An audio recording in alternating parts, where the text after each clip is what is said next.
Hey everybody, and welcome back to another Daily Creative Challenge. Hello, hello. I'm realizing now that my shirt is keying out, so you get a little bit of a see-through here. My name is Andrew Hockrattle, and I will be your host, your guide, your jump to the left and step to the right for today as we travel through time into the history of visual communication. I'm super excited for today. It's one of my favorite movements we'll be talking about. It's called the Rococo movement. It's going to be a great, and yes, you guys can see right through me. We're going to be looking at the Rococo movement today. And if you are just joining us, the Daily Creative Challenges happen every single day here on Adobe Live at 11:30 a.m. Pacific Standard Time. And we learn something new about Adobe Illustrator. I can pop these out. I don't need these for any reason. And so we're going to learn something new about Adobe Illustrator today. Today, we are focusing on one of my favorite tools, and that is the spiral tool. We're going to be creating some borders, some swashes, some swooshes, and even some sweeshes. So fire up Illustrator, get ready with me, and right here we can go to behance.net/challenge/illustrator, and at the bottom you can scroll down and see dynamic borders and frames. That's what we're doing today. We'll be using the arc tool, the spiral tool, and the symbols panel. We'll probably do a lot more in the spiral tool just because it's more fun. You can grab the source file. Not a lot in there that you need for today because we're going to be building from scratch. The other thing you need to know is right here, bit.ly, this is the Discord. That's the place that you can get connected. That's the place that you can get your work. And if I go live to do some feedback, that's where I'll be looking. We can hop over and see in Discord. People have been putting things there. And yes, I love this. No hashtags. No hashtags. I love the petroglyphs of me. Bravo. Great job, Barbara. All right, so let's go ahead and just hop right in. We got a ton to cover today, and I've been super rushed the last few days. Let's just hop right in. Thanks for joining us, and let's travel through time, shall we? Hello? Hey, Andrew, I know you're streaming and everything, but I just wanted to check and make sure that everything is ready for my visit. Yeah, it's next week, right? No, that's tomorrow. Oh, it's happening tomorrow. Yeah. I gotta go.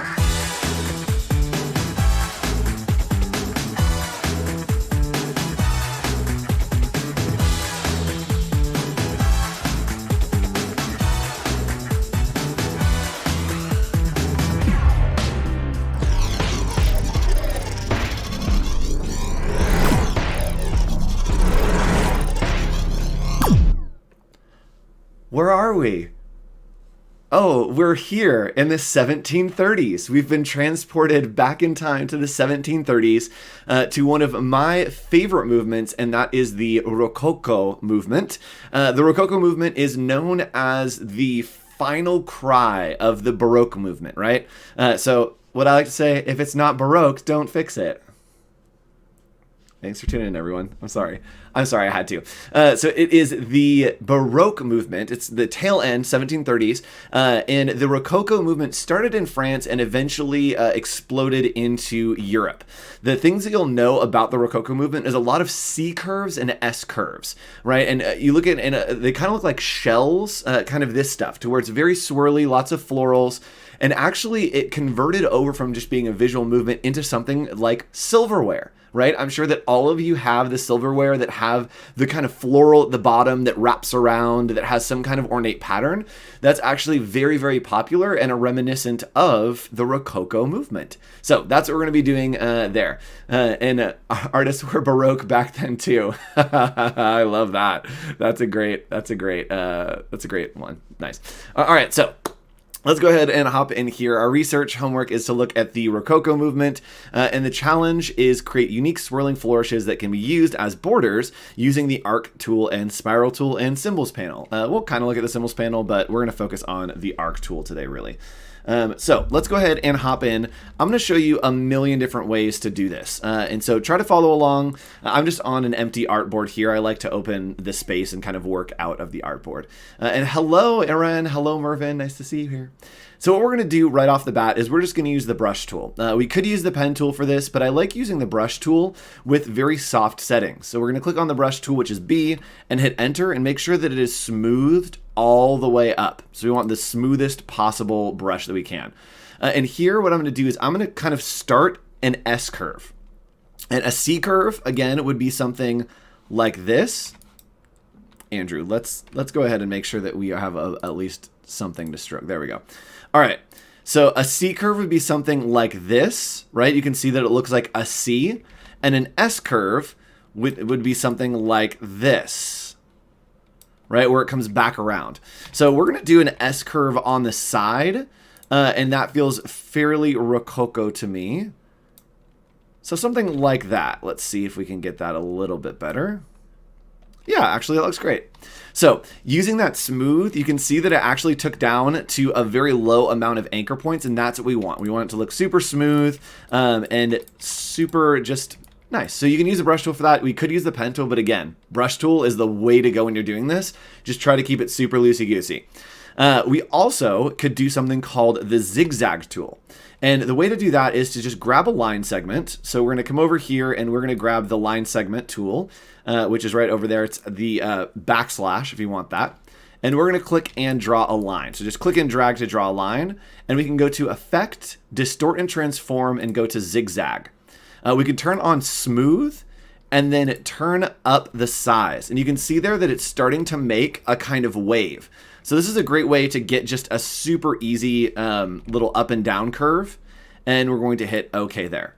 So right now it is a line with an effect on it. And so we want it to outline. We can just go to Object and Expand Appearance. So there we go. So now we have two lines that both have that kind of swishy swashiness, but we're going to use this one on the bottom. Now, you know that I love to show you a million different ways to do things, and then you can do it yourself. So that's what we're going to do today. I'm going to make a copy of this, just clicking and dragging, holding Alt or Option. And let's say we want this to look a little more calligraphic, right? We want it to look a little more like that Rococo, a little more swooshy and swashy. There are a couple ways that we can do this. We can do it with brushes, but one that I love to do is this. I'm going to make a copy of this shape. So I'm going to hit Control C and then Command V, right? And that's going to paste it. And I'm just going to move it kind of to the edge, a little bit offset from this shape. And you can see how it has that little bit of an offset, right? And what we're going to do is we are going to select both of these, right click and hit join. And it's going to join those paths together. And now if we change it from a stroke into a fill, you can see that we have this really nice kind of brush that's happening. So this actually works really well if you're trying to do letters. You can do scripty letters and then just move it a little bit and join those and it will make a ribbon. Yes, Stony, it is a ribbon 100%. So that's one way to make a little swash. Let's go ahead and grab the swash over here and bring in another one. So another way to do that would be to use a brush. And again, it's super easy. We just select this and then we can come up here and we want to change it to basic. We don't want the 1 point round. We want basic. And then in here, we have all kinds of different brushes. And these are really width profiles. I'm going to show you in a second how to create your own width, but there are width profiles that are already built in. So let's click on one of these and then actually make this way thicker. There we go. And now you can see that along this path, it is taking this shape, right? It starts out small here, and then it gets much thicker, and then it shrinks down a little bit more as you come through. So it's picking that shape up. So there's a lot of great ones. We can use this one that is going to be thinner in the middle. This one is going to kind of taper the ends. And this one right here is kind of the traditional calligraphic brush. It's thin at the ends and then thicker in the middle. So that is looking a little more swashy for what we want it to be. So this is looking good to me, and I think that we're going to roll with that. But, actually, I'm not going to show you that yet. So we're going to make another copy of this, and now I want to show you how to add on some extra little swashes and swooshes for your ornaments for those borders. We're going to use something called the spiral tool, and the spiral tool lives right underneath the line segment tool. Just click and hold on the line segment tool, and the spiral tool comes up there. And I'm going to do this on an open space because there's about to be so many hotkeys that I'm going to tell you. I can't turn them on because it won't show them because they're control and that kind of stuff, but we are, with the spiral, going to click and drag. There we go. And it is dragging out from the center. There you can see that wherever I started is going to be the center, and then where I'm dragging to will be the end of my spiral. So we have a spiral, and you can see, ooh, you're getting sleepy.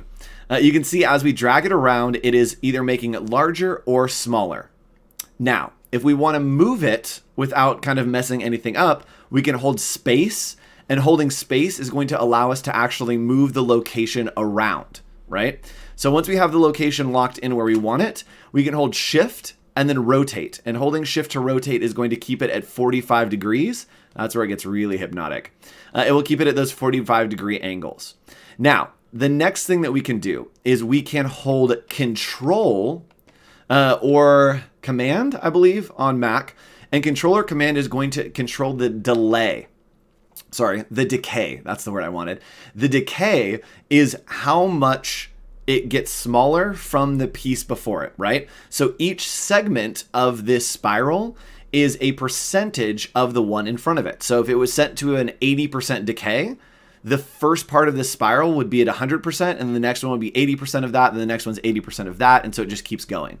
So we're going to change the decay by holding control or command, and you can see right there that it's starting to pull that decay out, which means that it has less kind of roundnesses, right? It decays at a much lower rate. So if we go in, you're going to see that it's going to decay a lot, right? It's crazy. So this will make really, really great swooshes and swashes. The other thing that you can do is you can actually hold R, and R is going to further away. So R is going to go top to bottom, bottom to top. And yes, Wade has always been looking for ways to do this. Same here. So bottom to top, top to bottom. So we're going to move our decay out because we do want just a nice little swash. And it looks like there are maybe too many pieces. So we're going to use the arrow keys. And again, we're still clicking and holding. We're going to use the arrow keys to hold down. Are there that many segments? I think there are that many segments. All right, hold on. Let me see what. Oh yeah, it's set to 500 segments. All right, let's set this to 20 segments. That's crazy talk. All right, so we're clicking and we can hit up and down, and that's actually going to take out segments. So you can see as I hit the down arrow, it's taking out segments, and as I hit up arrows, it is adding more segments in. So then we can adjust that decay, right? Holding control to kind of swoosh it out a little bit. And that looks pretty good to me. So what I'm going to do is I'm going to bring this down here now. And what we want to look for is kind of lines that would continue, right? Look for lines that could continue off. And you can just use the scale tool to kind of scale it down. And think, if it's coming up here, maybe it loops out and comes out here as like an extra little flourish, right? And creating this is going to be easy. We could use that same brush, but I want to show you a different way to do it. And the different way to do that is using the line width tool. So we can click on the width tool, and then we're going to click on an anchor point, right? And you're going to see a little plus right there. And by clicking on this anchor point, it's going to convert it so that we can work on the width. We're going to click and drag out, and you can see that now it is making the width much bigger. So maybe we want it to almost match the width of this line to be pretty thick right there. And then it eventually gets super thin as we get down here.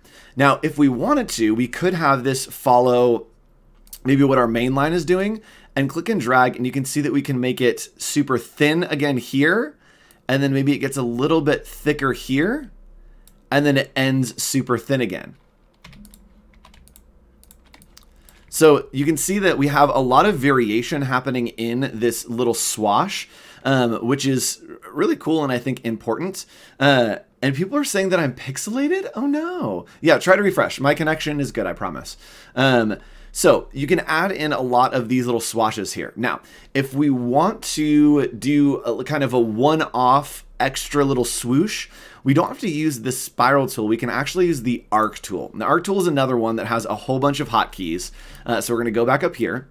If we click and drag, the arc tool is basically going to say start in the position that I clicked and end in the position that I'm going to release the click. If you want to have it go the opposite way, right? So right now it's going top to bottom. If you want to go over the other way like a jump rope, you can just hit X and it's going to flip that. So hitting X is going to be like switching the little jump rope. And then maybe we want it to be, actually I do want it that way. Maybe we want it to be a little less rounded. So I can use the arrow keys up and down, and that will make it so that it's less rounded, right? So it almost looks like a square corner now. But if we hit down, it's going to flip that so that it is much more rounded as an arc.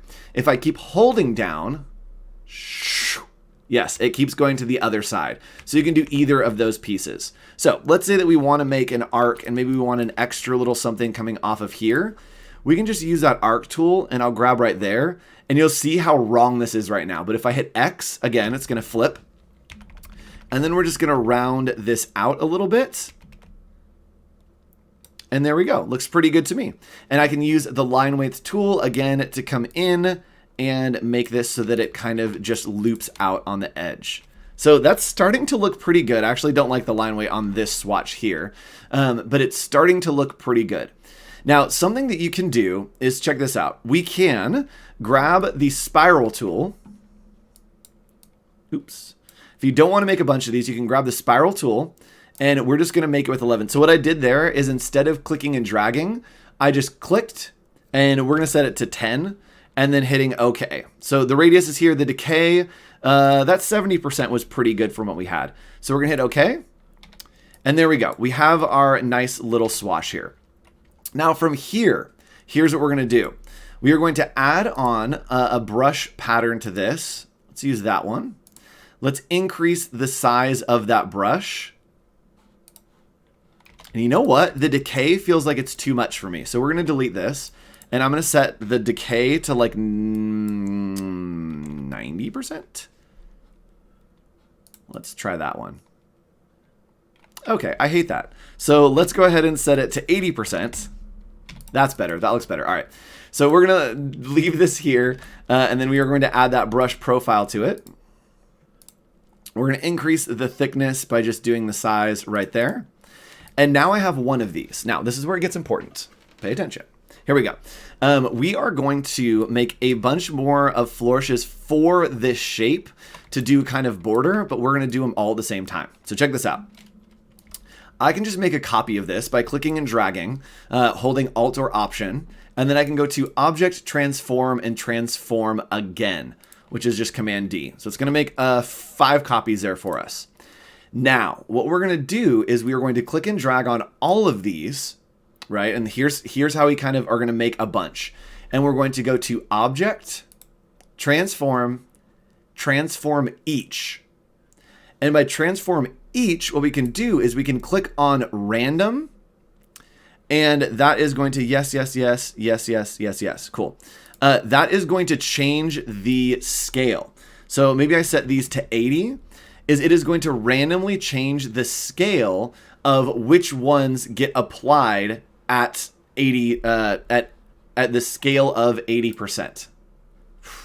Yikes. So let's change this to 30 so you guys can see. So it is randomly scaling that this is probably at 30%. This is probably at 50 something. It's randomly scaling between 100% and 30% so that we have different variations of that. So we're going to hit OK. And from there, maybe we just want to scroll through here and add on some different brushes to these. So again, this is going to allow us to have varying widths, varying kind of ornaments on these. And now I can simply click and drag these and put them wherever I need them to go. We can scale them down and just do extra little pieces here and there to give it some extra flourish and some extra swash. I definitely want one that's going in here.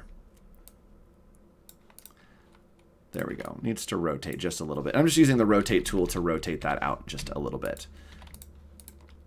All right, that's looking good. So what we can do as well is you can add in a little circle, and this is very indicative of the Rococo era, is to grab an ellipse and then just make a little circle to kind of fill in this shape right there. And it gives you like that nice little kind of rounded point. And yes, a lot of people had never tried the random setting. Yes, the random setting is so nice for creating a whole bunch of things. So we can keep adding flourishes, keep adding arcs to make something really unique and interesting here. And what I want you to do is work with these different flourishes. And if you did the challenge yesterday, check this out. We're going to go back and I'm just going to delete these pieces that we made yesterday because who needs them? Because we have our own now. I'm going to paste in our shape that we have right here, our little flourish.